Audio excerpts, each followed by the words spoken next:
Welcome everybody to a brand new episode of the Libby O Show. I am so thrilled to be featuring one of my favorite not-for-profits located in Nashville. Healing Housing provides a holistic approach to recovery for women coming out of addiction. Very, very glad to be here at Healing Housing with my friend and Executive Director Tracey Levine and Client Outreach Coordinator Morgan Baine. How's it going? Great, thank you for having us.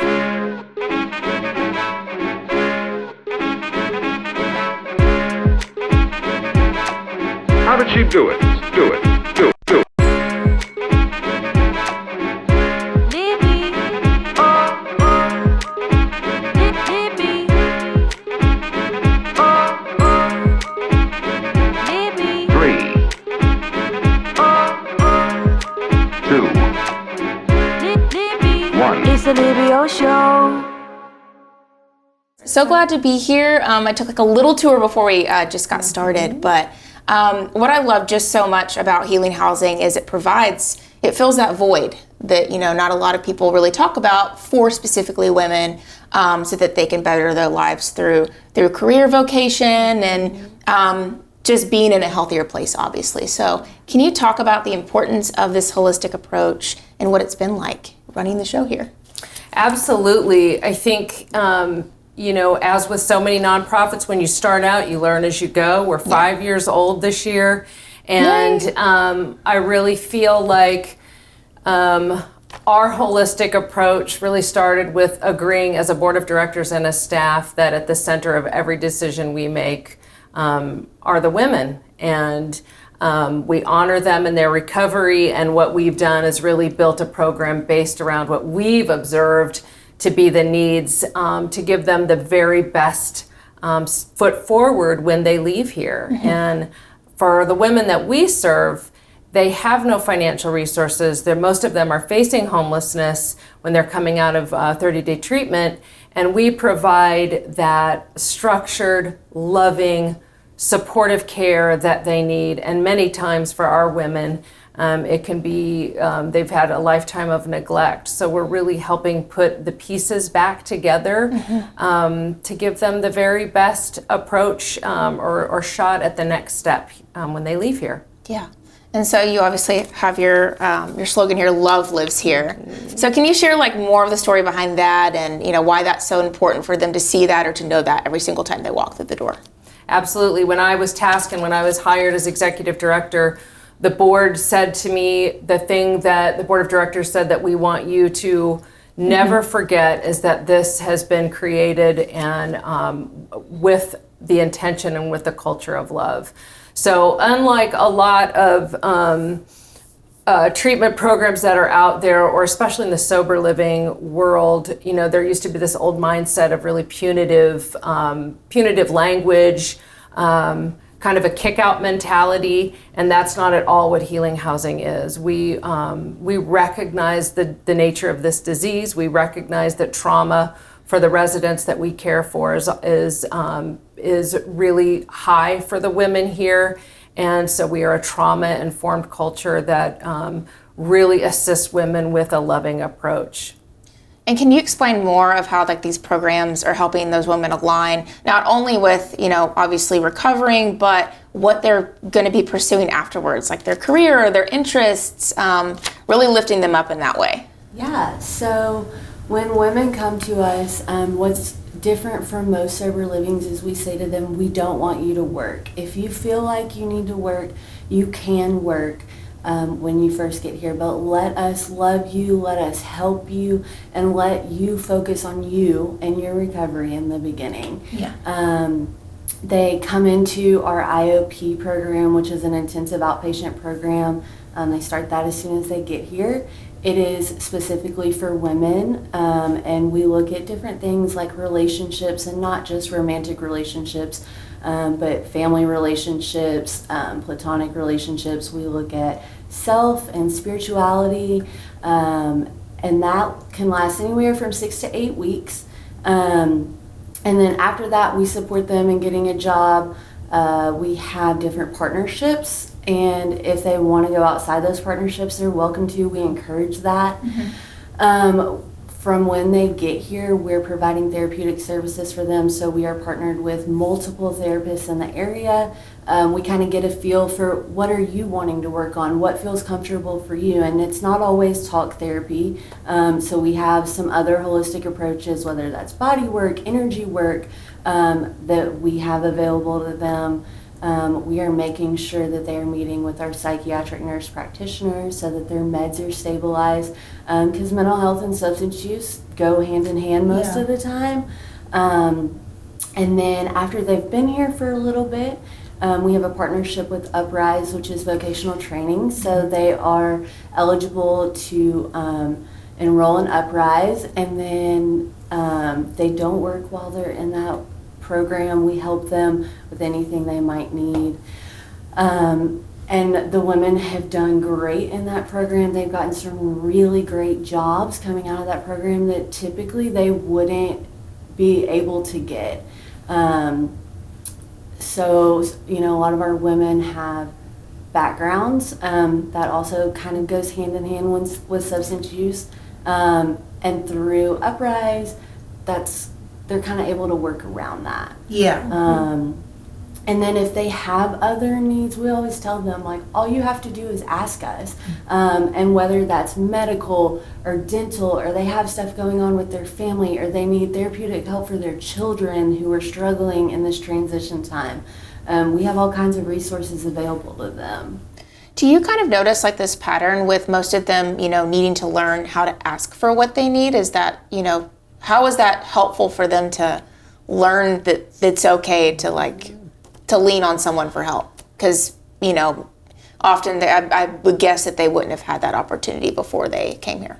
I would say 99% of the time they haven't. And so we just have conversations about it. We had one last night at house meeting about advocating for yourself and how it's so uncomfortable at first. But once you start doing it and people are kind to you when you ask for help, it becomes more comfortable. We do a group with them every so often on boundaries, because that's also a big thing in learning how to ask and respect other people's boundaries, right? We talk about no is not a personal attack, because sometimes when you ask for help, if somebody says no, it can feel that way. And they've responded really well to that.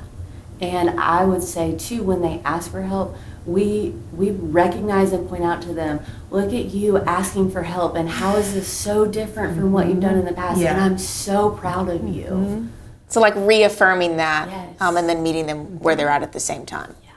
So I had the pleasure of attending your fundraising concert at the Franklin Theater with Allison Russell and guests. And it was so cool to see them be able to be a part of that night, because many of them there obviously wrote a song together and had worked with your artist guests. So talk about that night and why it was so special for the community to celebrate what they've overcome.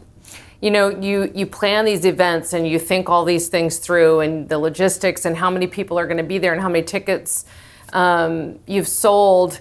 And what I failed to really think about was the impact that would have on the women themselves. And those two artists that we had, Kyshona, who's an incredible music therapist who has her own nonprofit called Your Song, who is a powerhouse of a musician.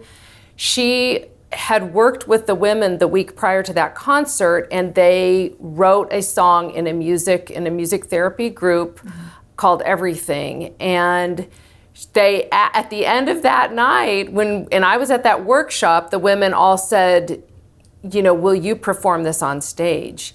And she said, absolutely. And so I knew that they were going to get to hear their song. And so that, watching them be a part of that creativity, and what I saw in the room even here in the workshop was women who are typically quiet. You don't know what's going to move somebody. That's the beauty of the work that we do, is like getting to really see when people connect with something. So there were 3 women specifically in that workshop that really lit up that night, and since then have wanted to take guitar lessons now, which we're connecting them with. So there was that part of the concert that night that was beautiful. And then Allison Russell, who has this incredible story of her own trauma, her own addiction history.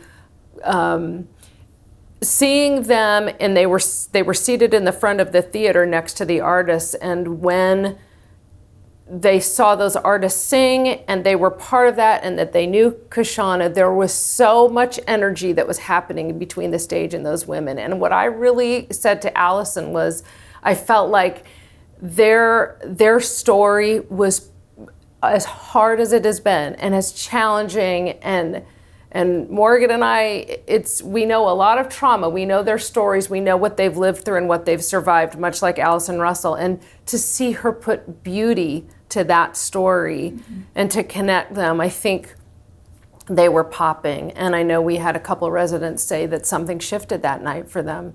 So you never know what's going to move somebody. And that's, again, what I love about this work. And I mean, to even witness that, to see, it almost felt like, they were like, there was almost like no one else in the room. Like they were having their own experience. It was like true connection. It wasn't just like kind of this, like, it was truly a part of their journeys. And even though they all have their own individual experiences, it just felt very collective. So it was that so was really true. great. Yeah. To see and to witness. So I want to talk a little bit more about the recovery resources that you offer, and why is this generally rare, and the stigmas that surround addiction, particularly in women and females. So as far as recovery resources and what makes us different, I kind of touched on that, but the therapeutic service, the psychiatric services, so they don't pay for those. We cover all these costs, medical, dental, really just want them to focus on themselves. And I know I'm not sure of any other place like that. And I know of a lot of places that are sober livings, but somewhere that really just says, let's focus on your recovery. They have to go to meetings every week, but we kind of leave that open. What feels comfortable for you, for the type of meeting you want to go to? And in the beginning, I think they would say, meetings make them uncomfortable, or they don't want to share because there's all these people there and they don't know them and they don't know what they're going to say. And every single time, I would say maybe the 6-month mark, maybe a little bit before, we have women that are chairing meetings, and they're sharing every time they go, and they're really just like opening up. And that for me is a really beautiful thing to watch, to go from like this very timid, nervous woman coming into recovery to sharing their experience with other people and leading the meetings. We do ask them to meet with a sponsor every week, and that's another thing that can be really uncomfortable. You're asking somebody you don't know to be an intimate person in your life and share secrets with them. And we get some pushback in the beginning because it's kind of the same thing. I don't know this person. You want me to meet with them? They're asking me to talk about my fears and the problems I have going on in my life. I had a conversation with a participant last week, and she was talking about how her whole life she's had to protect her problems.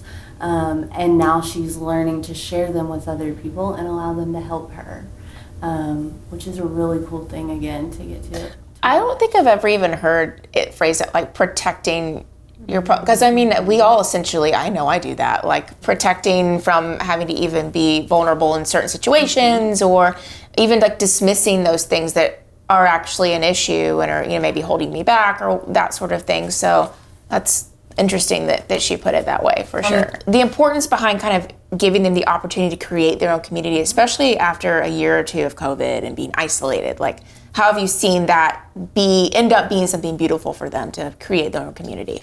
So COVID was really hard for us, as it was for everybody else. Meetings shut down, so everything was done on Zoom. And they struggled. It's hard. You don't realize the sense of community that you need, especially for them going to in-person meetings, meeting people in recovery outside of the circle we have here.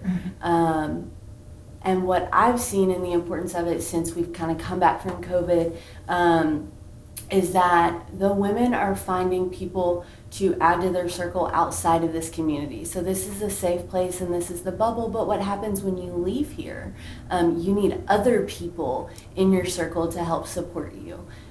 So they are going, 20, 30 minutes away, and sometimes they need people that don't live here in the sense of feeling safe talking about what's going on if there's something happening at the house. And so watching them grow their circle and become more comfortable with other people outside of the bubble is really cool.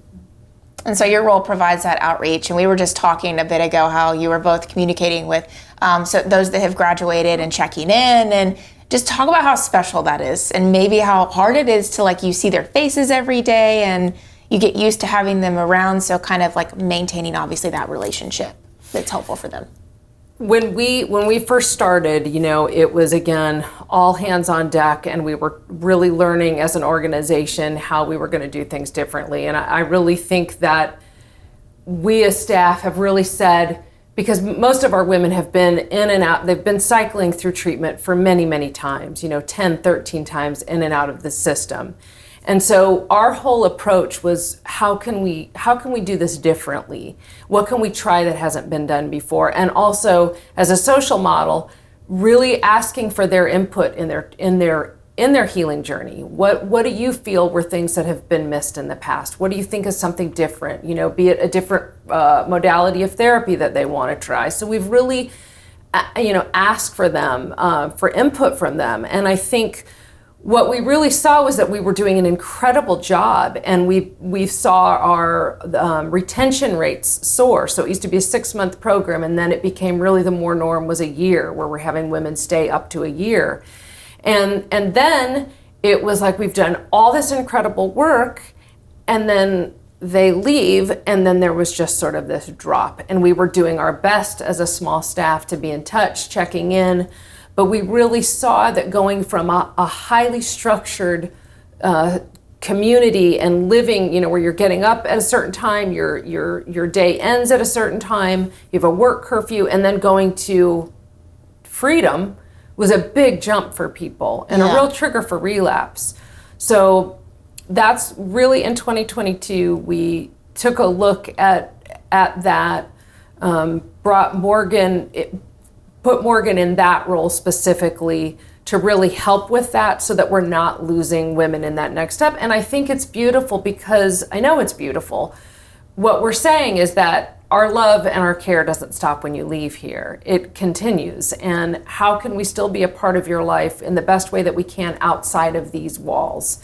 And keep connected as a community? Because, as I said to you before, for many of the women here, we are a chosen family. Many of our women come from highly dysfunctional families, and they don't have that kind of support.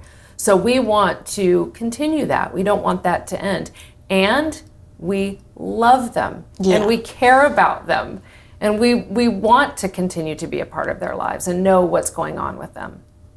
Do you have a story, I mean, obviously not of someone specifically, but maybe an instance where they left, maybe relapsed, but then still came back and have recovered from that relapse of leaving, or, just to kind of give people even more context of, like, really highlighting the fact that everyone's different, and it's not perfect, and life's hard, So, kind of like Tracey said, that drop off we were seeing as a relapse trigger.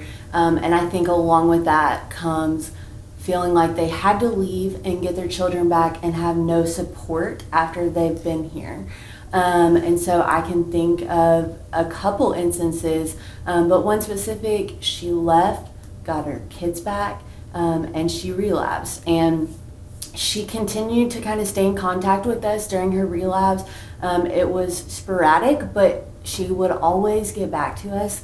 And then we continue, if they relapse, to say, if you're ready to go to treatment, we'll take you. We'll come pick you up. We will get you in. We will take you whenever you're ready.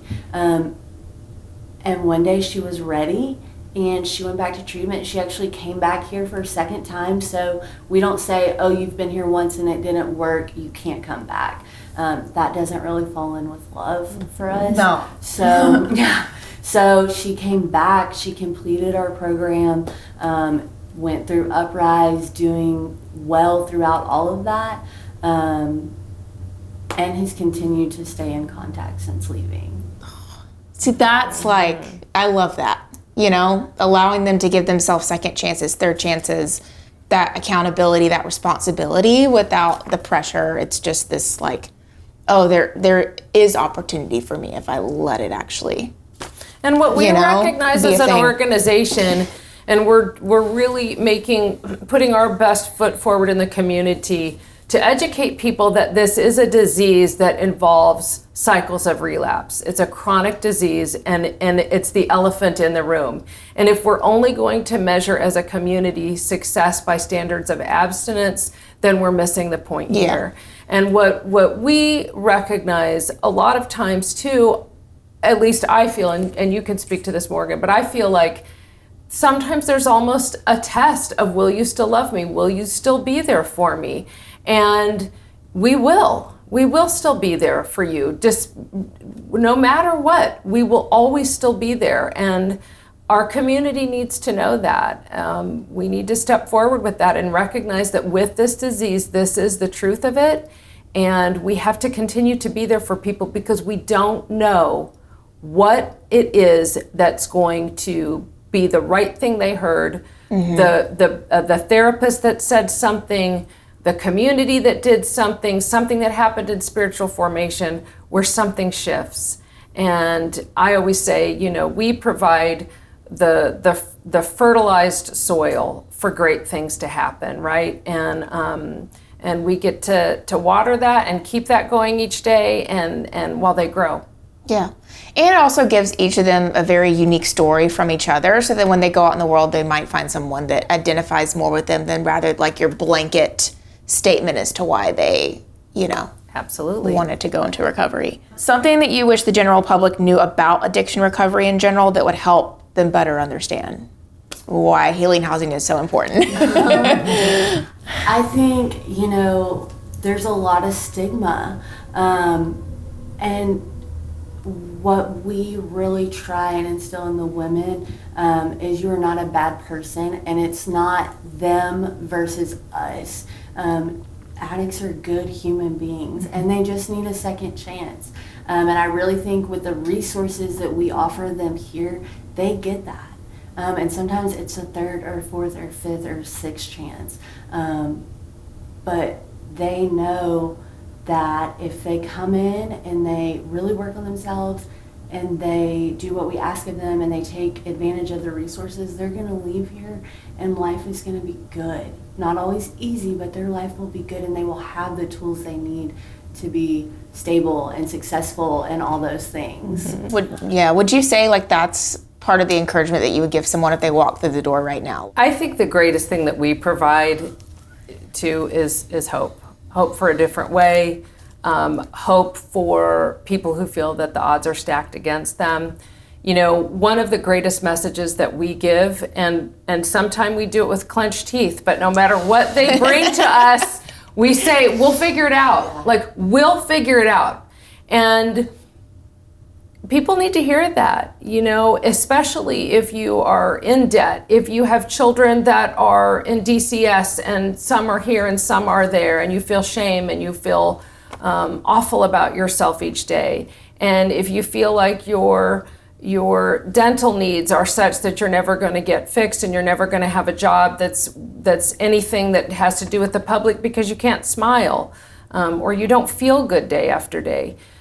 We address all of that, and therefore there's hope for, again, a new outlook. And we've seen that happen over and over again, where people have said, I can't believe this is happening to me. I can't believe I'm here and this is happening. And it's us truly seeing the divine, beautiful wholeness in each person. And like Morgan said, when we walk into a room, I don't walk into a room each day when we have morning devotion here saying, here's a group of addicts. I say, here's a group of people in a whole lot of pain.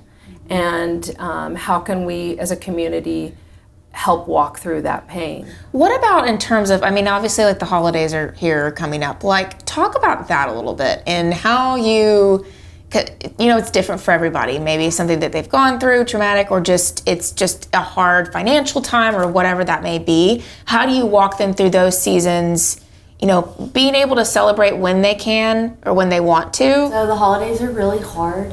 And we do have like a good mix of women who are going to go home and spend time with their families, but year after year, there are women who are not for whatever reason. So we always make sure we do fun stuff here. We have community members and partners that will bring in Thanksgiving dinner. So the women that are here, they get a big Thanksgiving meal. We're all together. We'll do movie night or fire and s'mores or whatever they want to do. Again, we just kind of ask them, what do y'all want to do? And Christmas is really fun around here. I would say the community really rallies at that time. So we always have a night after Thanksgiving where we do like community decorating, and we order them pizza and whatever, and we decorate the homes. And so they kind of get a say in what they want to decorate. The tree looks different every year, and it really fits the community that's here. And then we have, again, community partners that take them shopping for Christmas presents, or some years we've had some people who say, we want to help support the women in buying gifts for their children, which is a huge thing for most women. We do Christmas breakfast on Christmas Day for them. There are gifts for them, and just really making it feel for all holidays a home. So if you're not leaving, you still have a home, and you are so loved and appreciated. I think it's a really beautiful thing. And they get excited for the holidays even if they're not staying here.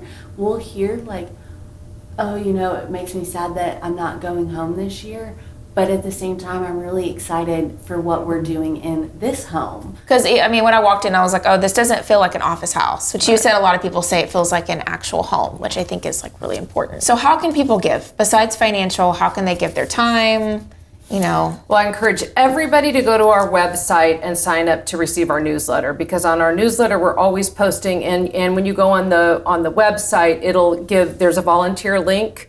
So that comes to the inbox. Myself or one of staff member will interview the volunteer. We have different levels of ways to get involved. I have to say that we are a program that protects identity. So everyone's anonymity is really important. So we ask everyone to sign a confidentiality agreement. And really, because we are a trauma-informed community, everyone does have to go through a trauma training that we provide to work with the women. So that's and those really, there's not a lot of things because the women's schedules are so busy and so structured. But there are times when we've asked volunteers to help us with transportation, getting the women to school, getting the women to maybe a doctor's appointment, getting them to a court appointment. If those are ways that we always can use help. Bringing in a meal is amazing. I was really thinking about this a lot on my drive-in today about how, because the holidays, we just have so many people that step up to bring in Thanksgiving dinner, Christmas dinner, New Year's dinner, brunch, gifts for the children. It truly is amazing. And I was thinking, at a time and a climate in our world where there's so much divisiveness, that at Healing Housing, we're like in this beautiful bubble. Nobody asks what religion you are. Nobody asks if you're Republican or Democrat. That is all, that is not non-existent. identity-based, yeah. People, and talk about abuse, like, everybody just steps up in our community and says, how can we help? And we are what the community has done. It is truly a beautiful thing. Our walkway was done by Churchill Mortgage Foundation that just said, what can we do for you this year? And we needed a walkway to connect the two homes, which is this beautiful symbolic thing. And all of these groups, we have women that are going to do cookie decorating for the women, card making. So I urge you to go sign up on our newsletter, find out. We love to involve people in our community, and we are so, at this, sake of sounding cliche, we're so blessed. We really are blessed. And the holidays are hard for the women, but the community really steps up, and we as staff really step up to care for them extra around this gives them time. that tradition, a sense of belonging for sure. Well, thank you both for sharing just your roles here and just how much it's meant to you. And obviously, so glad that you reached out because So glad. this is amazing. And I know that people watching will want to go dedicate their time and finances to it as well. You can visit healinghousing.org. You're on Instagram, Yes, Facebook, Instagram. Yeah. Please follow us on social media. We would love that. Yeah. Go check it out. Happy holidays. And be sure you visit LibbyOShow.com for more episodes. See you soon.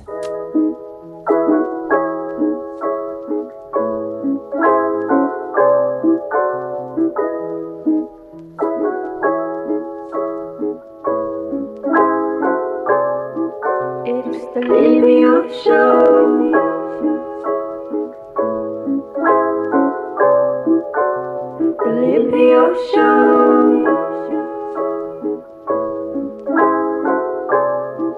It's the Libby O Show. It's the Libby O Show.